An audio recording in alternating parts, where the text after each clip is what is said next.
This is a Mercedes AMG GLE63 Coupe, and it's a serious AMG performance car. Up here is a twin-turbo V8 with 577 horsepower. It'll do 0 to 60 in 4.1 seconds. Those are serious numbers, and yet you hate this car. In fact, from talking to people, I've found that pretty much everyone hates this car. Today, I'm going to explain why.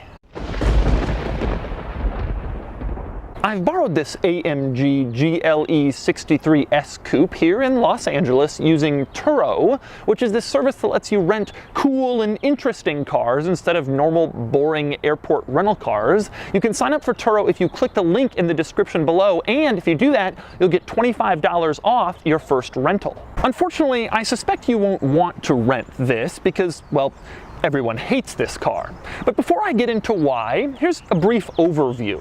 The GLE Coupe is one of 7 different SUVs Mercedes-Benz now makes, from the little GLA all the way up to the boxy G-Wagon. To create the GLE Coupe, Mercedes took the regular GLE and they sort of sat on it to create this sloping roofline in the back.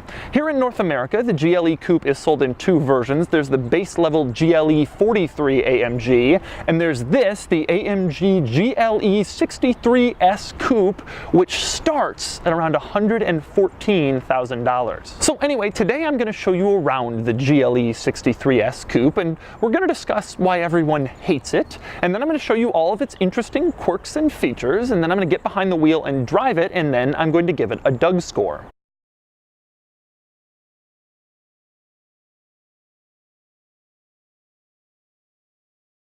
Now, I'm going to start my explanation of why I think people hate the GLE63 Coupe with the styling, which I think is the biggest sticking point, and particularly the styling around back here, namely the fact that it looks like a regular SUV except it's squatting. This weird sloped roofline kind of comes down, and it's a very unusual design. About 10 years ago, the BMW X6 started this squatting SUV trend, and every SUV that has come out since then to emulate it has gotten a lot of hate. But it isn't just the look of this thing that makes people irrationally angry. Part of it is the fact that when you get an SUV, you're getting it because you want more practicality, better ground clearance for off-roading, more cargo space and passenger space to carry things and people, and then you get the squatting one and it removes most of that practicality. And I think one thing that people really hate about it is this car sort of broadcasts to the world, yeah, I have an SUV, but I don't need one. I'm only getting this because I'm sitting up high and I don't actually need the practicality benefits that come with actually owning an SUV. This whole look is basically aggressively telling the world that you've chosen to drive a big, wasteful SUV and you don't need to. And it isn't just that. Mercedes-Benz does this vehicle no favors in the car world by calling it a coupe, which is something else that makes people very, very angry. Now, when I grew up, a coupe was a 2-door car. Over the last few years, a few automakers have stretched that to include sort of coupe-looking 4-door cars like the BMW 6 Series Gran Coupe and the Mercedes CLS 4-door coupe. But now Mercedes has expanded that definition to include a 4-door SUV. So not only is this no longer a 2-door sports car, it's a 4-door SUV that is still called a coupe, and that really makes people angry. And then rounding out the trifecta of reasons why people hate the GLE Coupe, there's the fact that this is a performance luxury SUV, which is probably the most hated category, especially by car enthusiasts. Most car enthusiasts hate luxury SUVs to begin with. Oh, those rich people and their big SUVs they don't need.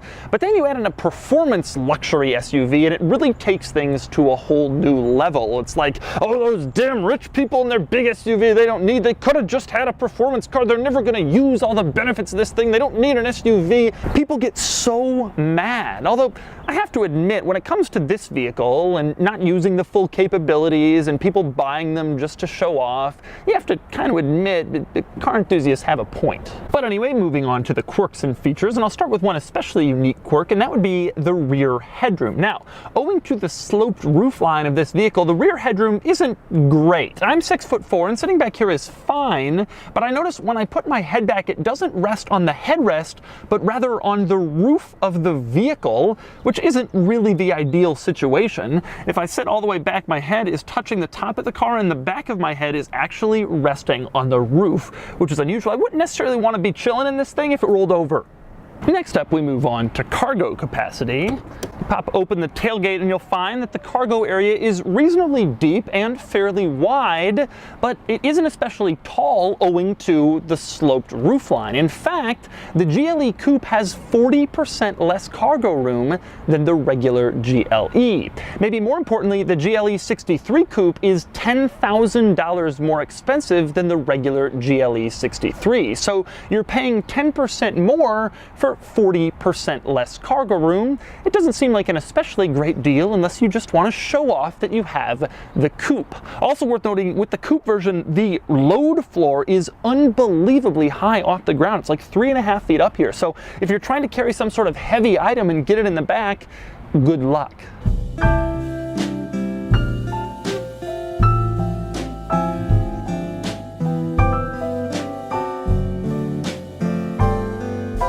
Anyway, moving on to the rest of the quirks, I'm going to start around back. Now, I've covered a lot of modern Mercedes-Benz models and other reviews, so I'm only going to focus on the quirks that are unique to this car. I'm going to start with the backup camera. Now, if you look back here, you will notice there is no camera back here, but we know this car has a backup camera, so where are they hiding it? Well, it turns out the hiding place is a pretty clever one. If you put this car in reverse, you will see the backup camera pop out of the Mercedes-Benz logo in the tailgate. And that is a pretty cool little trick. And the camera doesn't just come out when you put it in reverse. In fact, there's an option in the infotainment system to open the camera cover, and then it slides out from underneath the Mercedes-Benz logo. That way, if there's grime or debris on the camera, you can open it yourself so that you can clean it without having to put your car in reverse in order to access it. With all that said, one thing you'll find missing back here that Mercedes-Benz isn't hiding is a rear wiper. This car just doesn't have it. Apparently, the rear window is sloped enough that Mercedes-Benz feels it doesn't deserve a rear wiper. Next, we must move on to the running boards, which I really don't like. First off, this car isn't tall enough to need running boards. No one really needs the assistance to climb inside this car, but even if you did, they're not really wide enough for you to stick a foot on, so they're not really all that helpful. More importantly, they don't exactly help the look of this car. They're silver with these sort of black dots on them. They're not especially attractive. I guess the black dots are supposed to be there to gain traction with your shoes, but they really don't help the look of these things. Ultimately, they're not very useful and not nice looking. Next up, moving into the GLE Coupe and onto the back seats. Aside from the headroom, there's not much interesting to report back here, but there is one unusual item, and that's the fact this car seats 5 people. There are 3 seats in back.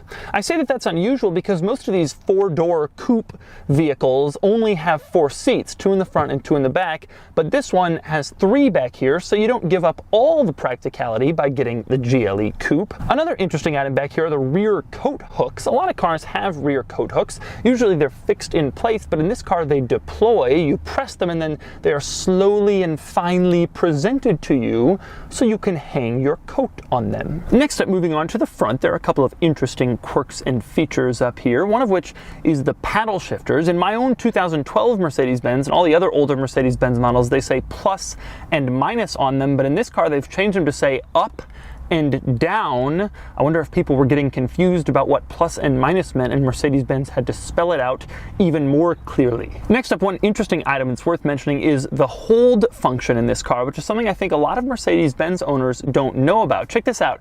If you get up to a stoplight in this car and you're sick of keeping your foot on the brake, you can push down on the brake really hard and that temporarily activates the hold function, and then you don't have to hold the brake anymore. Just push it down hard once, hold comes on, and then the car will hold itself in place until you press the accelerator and drive off. A lot of cars have auto hold features like this, but usually they're activated with a little button. In this car, it's sort of a hidden Easter egg. You have to know to push down the brake pedal in order to turn it on. Next up, we move on to the middle, and something I'm disappointed about in certain Mercedes-Benz models is the plastic in the center control stack. The weird thing about this car is the materials are truly excellent all throughout the interior. The dashboard is leather, it's stitching, there's carbon fiber fiber, everything looks great, but you get right to the middle of the center stack and there's just a bunch of cheap plastic and it looks really crappy. That's the only place they put the cheap plastic, but it's right there in one of the most visible focal points of the entire interior. It makes no sense. In a lot of other Mercedes models, they've stopped doing that, but some models still have this and it looks terrible. Next up, moving on to the steering wheel. It's a nice thick steering wheel like you'd expect from an AMG car.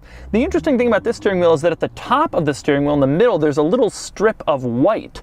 Now, race cars have that contrasting color on the steering wheels at the top to let drivers know when the wheel is centered. So if they're in hard cornering, they can know exactly when it's back in the middle. I don't know that it's necessary in a road-going SUV. In fact, I think it's so unnecessary that most of the people who buy this car probably won't even realize what it's supposed to be mimicking, that it's supposed to be something out of a race car. I think they'll just think it's a random white strip in the steering wheel. Probably an unnecessary expense, Mercedes-Benz. Next up, here's an interesting little quirk. The cruise control stalk sticks off the steering wheel on the bottom, and there is a little dial on the end to let you adjust your following distance since it has adaptive cruise control. The interesting thing about that dial is it has a little picture printed on it showing that it adjusts the following distance, but then if you adjust it fully, they've printed the picture on there a second time, and that way, regardless of whether you have the little dial all the way up or all the way down, you can still see that it is the dial to adjust your following distance. A little redundancy to make things just that much more easy to understand how they operate. That's a smart idea. Next up, we move on to visibility. Now, you might think because of this car's sloping roofline that visibility is absolutely destroyed, but actually it isn't as bad as you think. You look back there and visibility is frankly just as good as it is in a lot of SUVs without the sloping roofline. It also helps that this car has fairly large mirrors, sort of tailored to see exactly in your blind spot, and it has a blind spot monitor to make sure you can see what's going on back there. So the sloping roofline takes away cargo space and rear seat headroom, but it doesn't really harm visibility that much. Next up, I want to talk about park assist. This car has a very strange park assist feature. You know, in some cars it shows you in the infotainment system if you're getting close to an object, and obviously this car displays a camera to show that, but it also has a secondary park assist feature in the front and in the back that shows with little lines whether or not you're approaching something. Take a look as I back up. You can see it's mounted in the roof there, so you can see it in your mirror, and as you're getting closer to something, it shows more and more lines to let you know how much distance you have left. It's the same thing in the front. There's another one of those displays mounted on the top of the dashboard, and as you get really close to something, it starts to show more and more lines to let you know that you're approaching something and you should probably be careful. Mercedes-Benz developed this system years ago before they even had cameras, and although the cameras do most of the work now, frankly, I think those little park assist things are actually pretty good and they're pretty useful. Next up, we move on to the infotainment system. Now, in most brand new Mercedes-Benz models, you get a whole array of color choices for the interior ambient lighting. In this particular model, you can change the interior ambient lighting color, but you only get three options. There's polar, solar, and neutral. Polar is bluish, solar is yellowish, and neutral is white.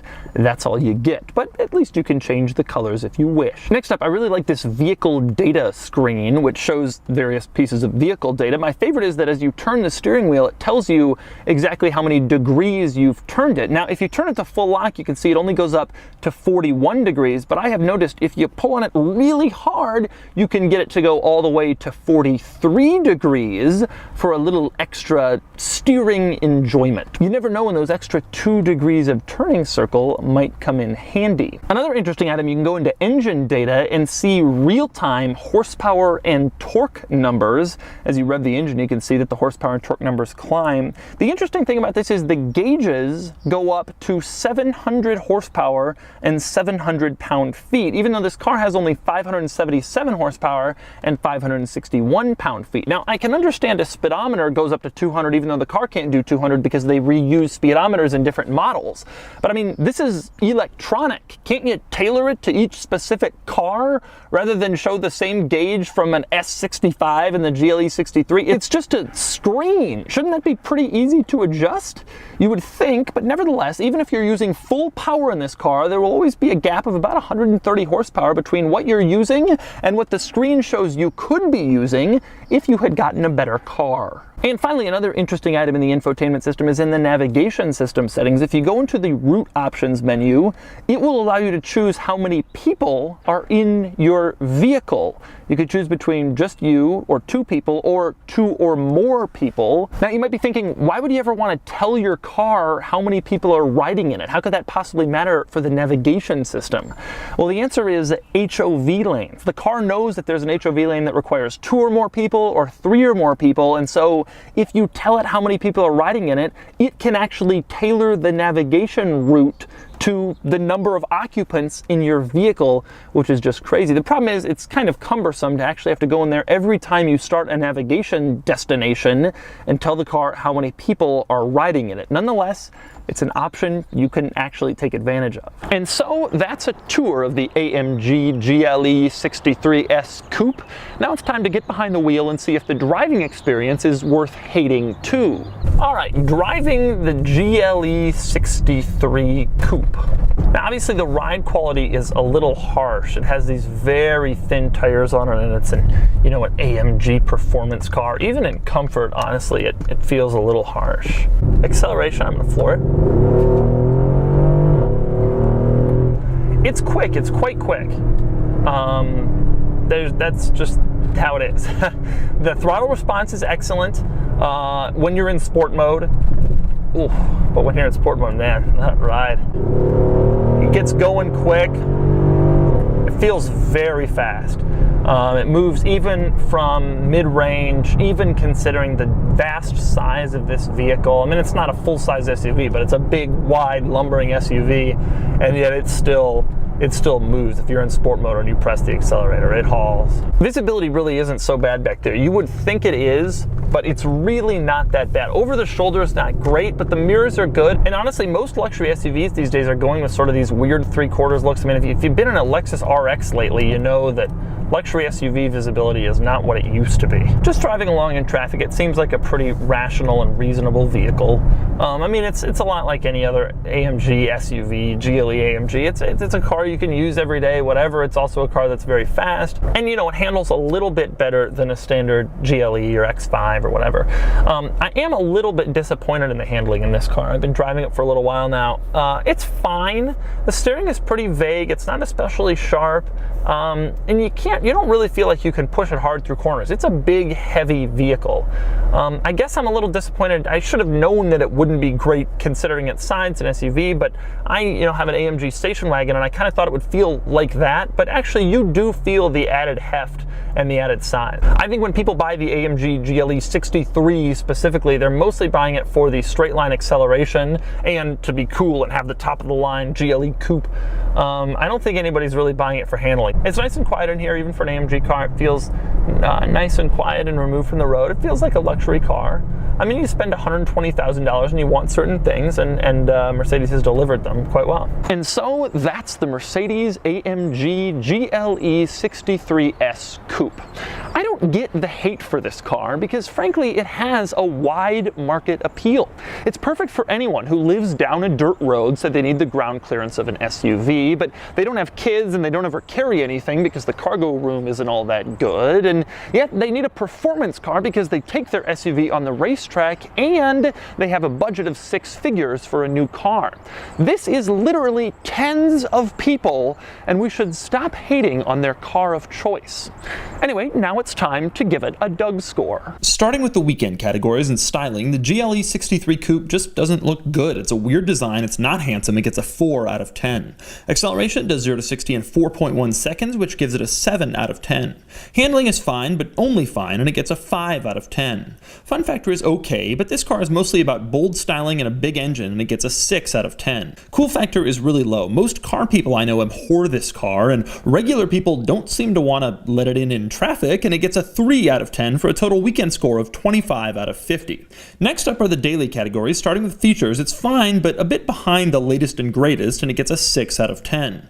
Comfort is only okay, the ride is unusually harsh, and it gets a 6 out of 10. Quality is fine, most of the interior is nice, but that center control stack is disappointing, and it gets a 6 out of 10. Practicality is only okay. It's a fairly large SUV, and it can carry 5 people easily enough, but between the smaller cargo area, the weak fuel economy, and the challenging rear headrest, headroom, it gets only a 7 out of 10, which lags 1 point behind most SUV rivals of similar size.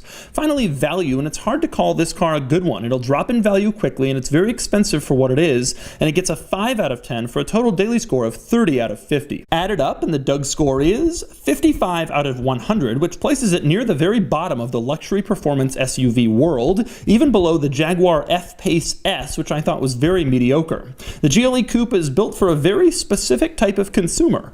I am not that consumer, and that's fine with me.